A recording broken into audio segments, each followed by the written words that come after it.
Hi everybody, I'm Terry Stiles. Welcome to Oxford News This Week. Coming up this week, the developmental decisions from the Oxford Township Board of Trustees. The Oxford Police Chief celebrates a very special anniversary. And our last story, putting all your emotions in one basket. All that and more, the Oxford News begins right now.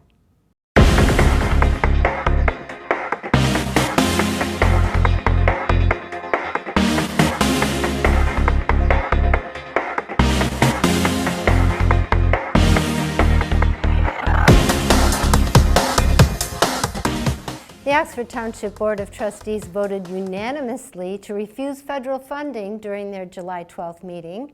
Oxford Township received the nearly $400,000 to aid creating a safety path from the Oxford High School to Myers along Oxford Road.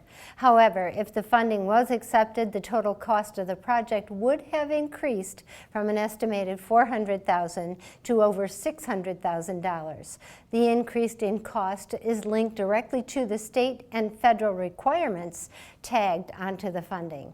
These complications outweighed the benefit of the minds of the Board of Trustees, as Oxford Township already has $200,000 set aside for the project. Now the board will seek to approve a contracting bid during its August meeting. Additionally, development on the Oxford Taco Bell, and Meyer parking lot and the Oxford Fire Department Station Number 3 were also addressed at the July meeting. Trustee Catherine Colvin asked Jim Sharp of Sharp Engineering when the parking lot will be completed for Taco Bell. Development. The last time I was at Meyer, the entire parking lot was dug up. Is this going to be an ongoing concern? Do we know if they're going to have? I mean, it was like outside of the construction area of Meyer, the parking lot was dug up. I assume they're hooking up to water or something. I don't know. Yeah, there was a sewer connection. They had to run their sewer lead. Unfortunately, the sewer lead is close to that main Meyer driveway on the east side. So yes, they had to dig from the Taco Bell across the parking lot there. Meyer is supposed to come in and redo their parking lot this summer, is what we heard afterward. I haven't confirmed that with them because it didn't have to go through the whole site plan process, but my understanding was that Meyer was going to be responsible for those repairs to the parking lot. So we'll make sure that it's all cleaned up one way or another before the Taco Bell gets its C of O, and that somebody's going to be repairing that for sure. The new Taco Bell is next to Chase Bank off M24 in the Meyer parking lot. Clerk Curtis Wright also asked Mr. Sharp for details concerning the installation of the well for the new fire station, which will be located on North Lapeer Road, north of Metamora Road. Yeah, just wondering, Engineer Sharp, do you have any update on the well at the fire station? Yeah, so the well has been drilled. They determined what the aquifer was. The pump has been ordered. The electrician is supposed to be out possibly next week, and we're also supposed to have a meeting with DTE regarding the setting of the transformer out there. Once the electric is all installed, then they can install the pumps and put the hydrant on and so forth. Nick said that he hopes to have it done probably within the next 6 weeks, like fully completed is the bottom line. And then we've already bid the driveway improvements and the crossover improvements, so that contractor is on board. I've spoken to him, and he would like for the well drilling contractor to be out of there and completed with all their work before he comes in and does his. So we're probably looking at maybe a September start date for him, which is fine because it's all concrete work. Finally, Communications and Grant Manager CJ Carnacchio gave a report concerning the recently completed Helen Smith Park. At the Board of Trustees meeting, the pocket park named after the late resident known as Oxford's Super Booster was recently opened at the Township Hall at the walking and bike trail, with activities for all ages. A dedication for the park will be held on August 12th. I just want to let everyone know the Helen Smith Park, there's still a few things left to complete, but it is open and the public has been using it. It's been great seeing people riding their bikes up here, walking up here, even had people drive up here, had some people from Oxford Village, from Oxford Woods, come to bring their kids to play up here. It's been really gratifying. I just want to thank all the people, the Fort County Community Foundation for their grant, and all the donors who contributed and made the project happen. There's a new sign out there that lists all the donors who contributed. I urge you guys to go out there and read the names of all the generous people and organizations in our community. It's been a really gratifying project, and I want to thank the board for their support, and particularly thank Supervisor Curtis, who's been very supportive of the project from day one. The Oxford Township Fire Department recently received a large grant support for public CPR training. Nearly $12,000 came from the philanthropic group, easy for me to say, Community Foundation for Southeast Michigan. The fund will be used to provide the American Heart Association's Family and Friends CPR classes at the Fire Station 1 on North Washington Street.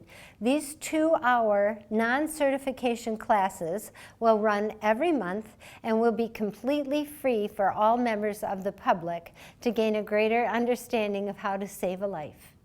According to Fire Department EMS Coordinator Kevin Snell, the Oxford Fire Department will work to combat the lack of public CPR knowledge throughout these classes and help to create confidence through education.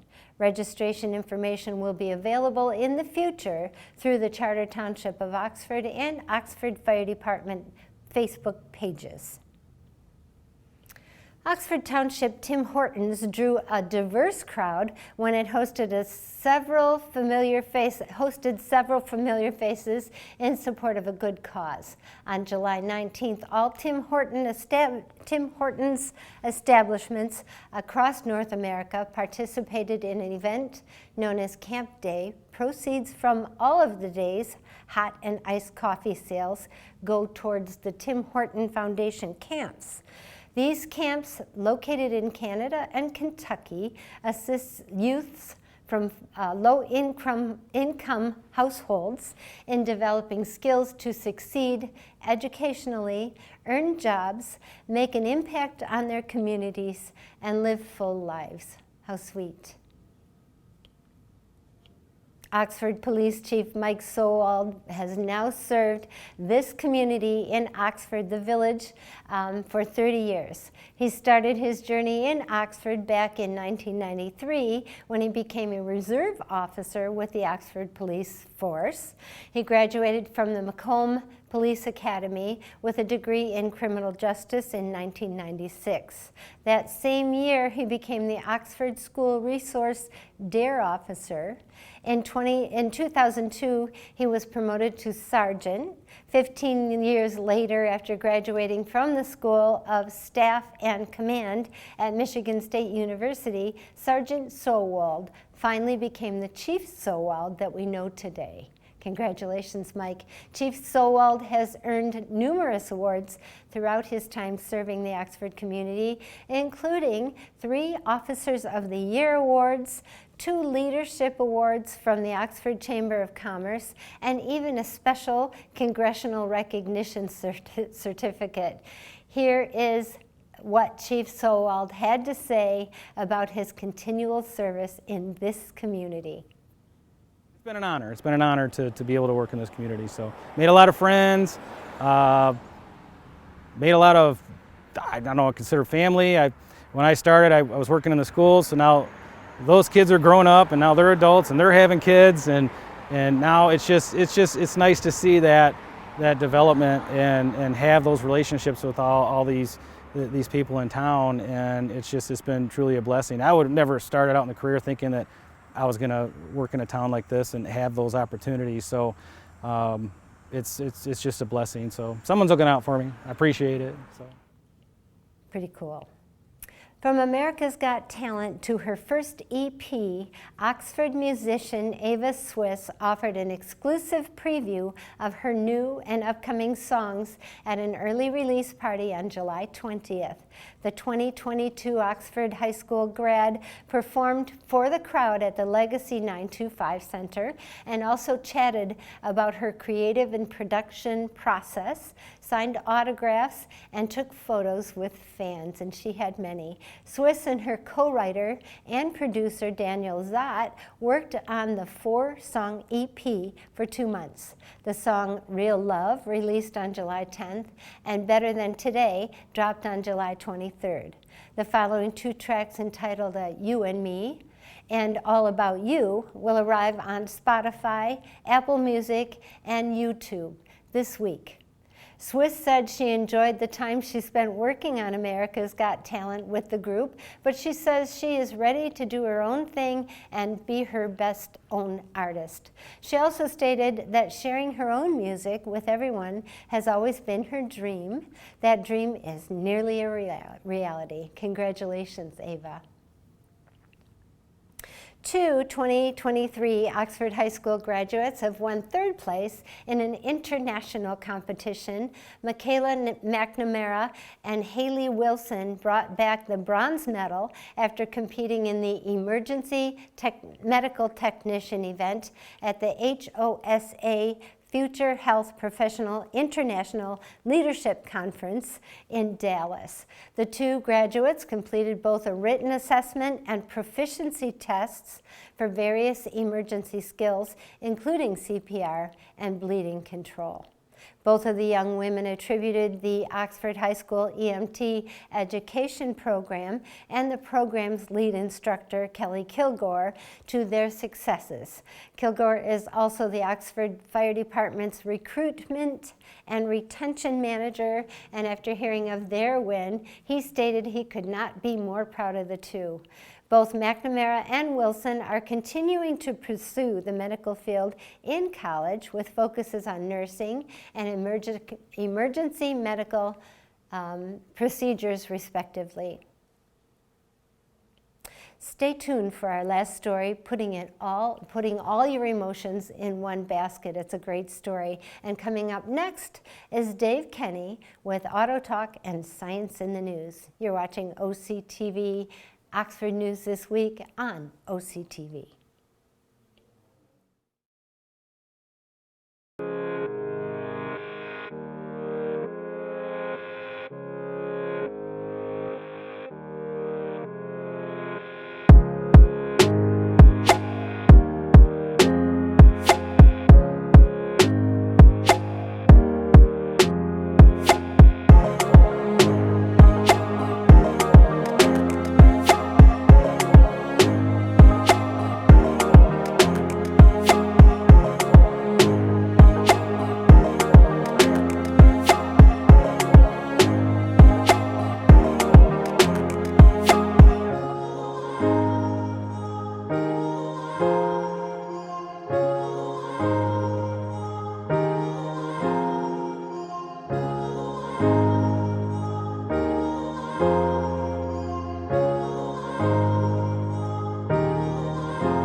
Welcome to this edition of Auto Talk. I'm Dave Kenny, and these stories are taken from Automotive News. In our first story, Mazda North American Operations says it's recalling certain 2014 to 18 Mazda 3 and 2016 to 21 CX-3 vehicles. In the affected 227,335 U.S. vehicles, the rear view camera image may not display properly, according to a July 14th recall report from NHTSA. On certain vehicles, the rear view camera wiring harness may become damaged from vibrations during normal vehicle use or closing the liftgate due to improper design of the harness fastener. Connector pins may wear out, causing high electrical resistance.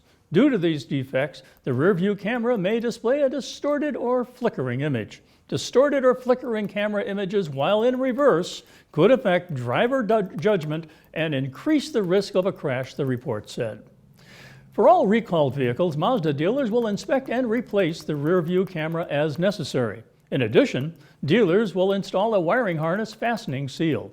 All repairs will be performed free of charge. Mazda submitted 9 field reports related to the defective cameras, which were supplied by Panasonic Automotive Systems Company of Japan, NHTSA documents said.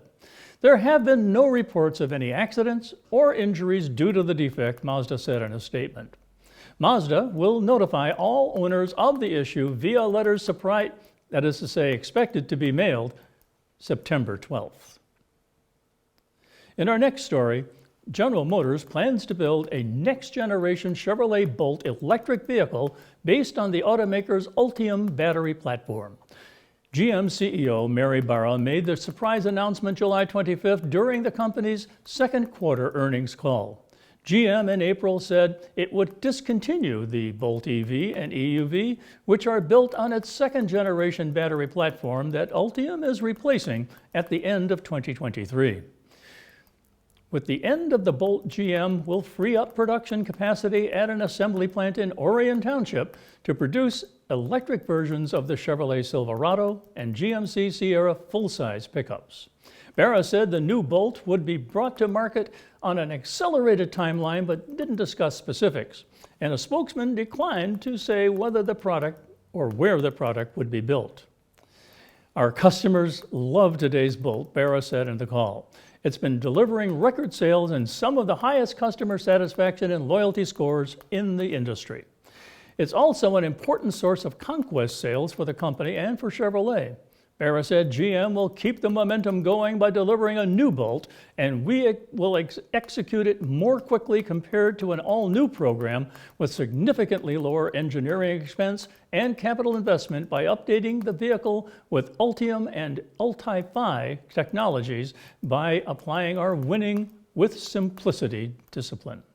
GM has sold more than 175,000 Bolts in the U.S. since it was introduced in 2016.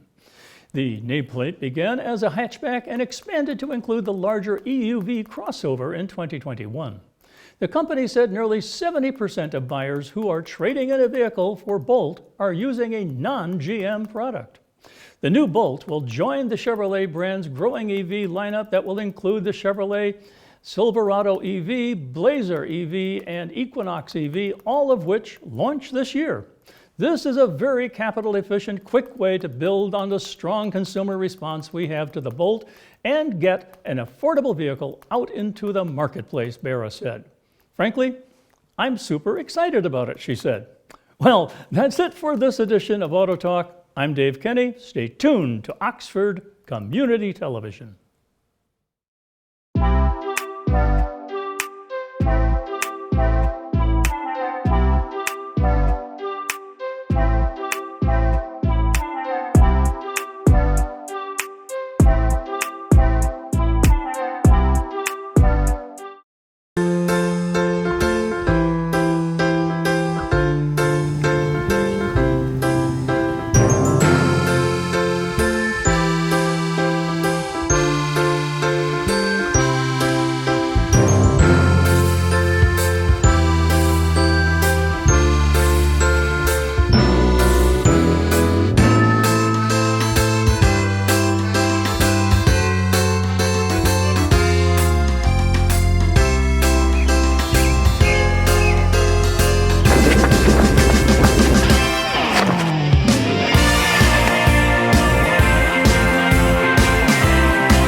Your Marine Corps' way of life is to defend the American way of life.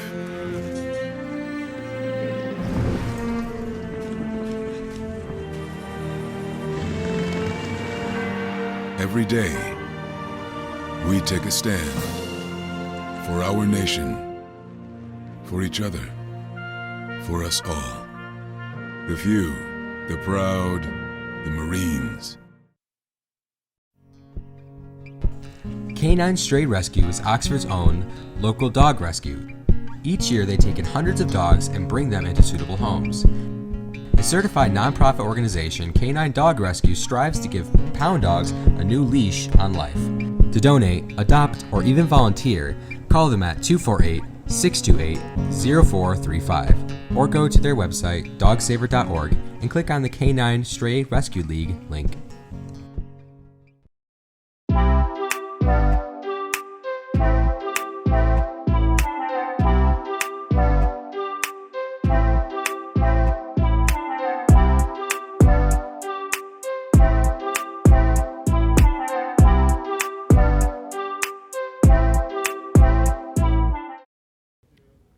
Welcome to Science in the News. I'm Dave Kenny, and this story is taken from New Scientist. A vital system of ocean currents that governs weather patterns across northern hemisphere could collapse by the middle of the century and potentially as early as 2 years' time, according to a study warning that the ocean climate system is close to an irreversible tipping point. But other researchers have doubts about the accuracy of the projections. The Atlantic Meridional Overturning Circulation, or AMOC, a lot easier to pronounce, is a large system of ocean currents that acts like a conveyor belt carrying warm water from the tropics into the North Atlantic. Scientists have already warned that the climate change is weakening the AMOC and say the system could potentially collapse in the future, an outcome heavily dramatized in the movie The Day After Tomorrow. But the strength of the AMOC has only been consistently monitored since 2004, leaving researchers without enough long-term data to make clear estimates of when such a collapse might occur. The Intergovernmental Panel of Climate Change, or the IPCC, says a full AMOC collapse is unlikely in the current century based on climate modeling. In their new study, siblings Peter and Suzanne Ditlevsen, both at the University of Copenhagen in Denmark, used sea surface temperature data from the subpolar North Atlantic, which dates back to 1870, as a proxy for the stability of the AMOC. Their analysis suggests that the AMOC is becoming increasingly unstable and will soon hit a critical tipping point. Assuming greenhouse gas emissions continue on their current trajectory, they conclude that AMOC collapse is most likely to occur around the middle of this century, but they warn it could happen at any time between 2025 and 2095. The IPCC has said in their latest report that it is very unlikely the AMOC collapses this century. Our results are actually much more negative, says Suzanne Ditlevsen. What we would say is that if we continue emissions as now, it will probably happen between 2050 and 2080. The collapse of the AMOC could lead to rapid sea level rise in North America, a sudden and severe drop in temperatures across northern Europe, and serious disruption to monsoons across Asia. But researchers not involved in the study urge caution. Penny Holiday at the UK's National Oceanography Centre warns that it isn't clear whether sea surface temperatures can serve as a direct proxy for the resilience of the AMOC. Sea surface temperature is affected by many other things, she says. It isn't a one-to-one relationship. Nicholas Burrs at the Potsdam Institute for Climate Impact Research in Germany says other evidence does show that the AMOC has become increasingly unstable in the past century. But he says the uncertainties inherent in relying on sea surface temperatures make it impossible to predict the timing of the AMOC collapse. These uncertainties absolutely prevent you from making sharp estimates of when the actual time of tipping would be, he says. Similarly, John Robson at the University of Reading in the UK says the paper's prediction of the timing of the collapse should be taken with a big pinch of salt. Responding to the criticism, Peter Ditlevsen acknowledges the circulation or that is to say the calculations, are based on the premise that sea surface temperature are a true fingerprint of the AMOC. We're confident in our calculations in our predictions, but of course, there's a premise for that, he says. Although he acknowledges the findings are controversial, he says they are too important not to be made public. If we are right, and we think we are, this is not something for the next generations to worry about, he says. This is something to worry about now. Well, that's it for this edition of Science in the News. I'm Dave Kenny.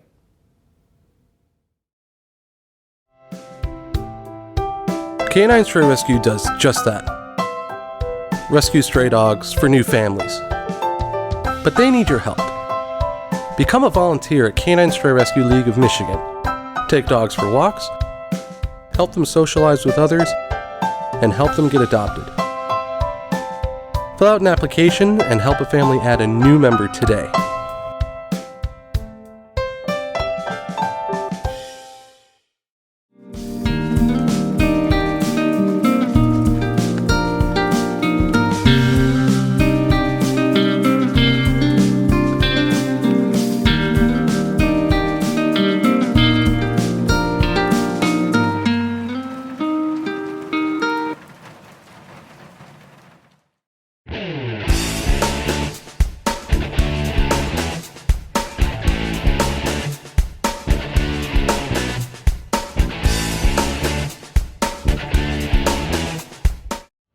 Hey, this is former Detroit Lion Rob Rubick and former Lapeer, Michigan school teacher. You're currently watching OCTV, Oxford Community Television. Enjoy it. So there's no sports this week, so we're going to go straight to that cute story I told you about, the last story, and it's called Putting All Your Emotions in One Basket. Today we're taking a look at a local art piece honored at the 2023 Michigan Fine Arts Competition. This year's 9 winners, selected from 5 states and 600 entries, include Kirk Rhoda, a 20-year-old Oxford resident. His work, entitled Emotions Basket, won a $1,000 prize. Each walnut, hand-sculpted in clay and later cast in resin, represents a different emotion of a woman named Carol. Only Carol. Rhoda was paired with Carol when he participated in a 2019 Brushes with Cancer art show. He was tasked with making an art piece based on Carol's experiences with cancer.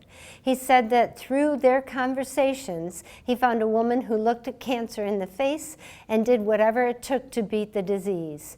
He described that through the cancer's perspective, she was a tough nut to crack, the direct inspiration behind his walnuts.